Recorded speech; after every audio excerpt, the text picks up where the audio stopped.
એક વખતની વાત છે, એક નાનું ગામ હતું જ્યાં લોકો નમ્ર અને મીઠા સ્વભાવના હતા. ગામમાં એક વિશાળ વૃક્ષ હતું જે બધા માટે આશ્રયનું સ્થાન હતું. આ વૃક્ષને દરેક વ્યક્તિ પ્રેમ કરતો અને તેને જીવનનું વૃક્ષ કહીને ઓળખતો. પરંતુ એક દિવસ ગામમાં વન્ય પ્રાણીઓ આવ્યા જે તેના પાંદડાને ખાઈને વૃક્ષને નુકસાન પહોંચાડવા લાગ્યા. ગામવાસીઓ ચિંતિત થઈ ગયા. તેમણે આખરે નક્કી કર્યું કે તેઓ આ સમસ્યાનો ઉકેલ લાવવાની કોશિશ કરશે. ગામના યુવાનો એકત્રિત થઈને વિચારણા કરવા લાગ્યા.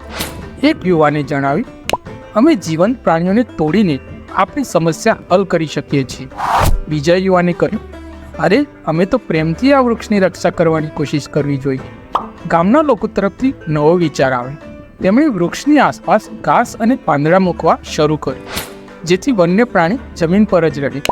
એક સમયે વન્ય પ્રાણીઓએ જાણ થઈ ગઈ કે આ વૃક્ષ સારી રીતે રાહત આપવા માટે પૂરતું નથી. જ્યારે ગામવાસીઓએ તેમની સાથે શાંતિ અને પ્રેમથી વર્તન કર્યું ત્યારે વન્ય પ્રાણીઓએ પણ આ વૃક્ષને છોડવાનું નક્કી કર્યું. અંતે જીવનનું વૃક્ષ ફરીથી સ્વસ્થ અને મજબૂત બન્યું.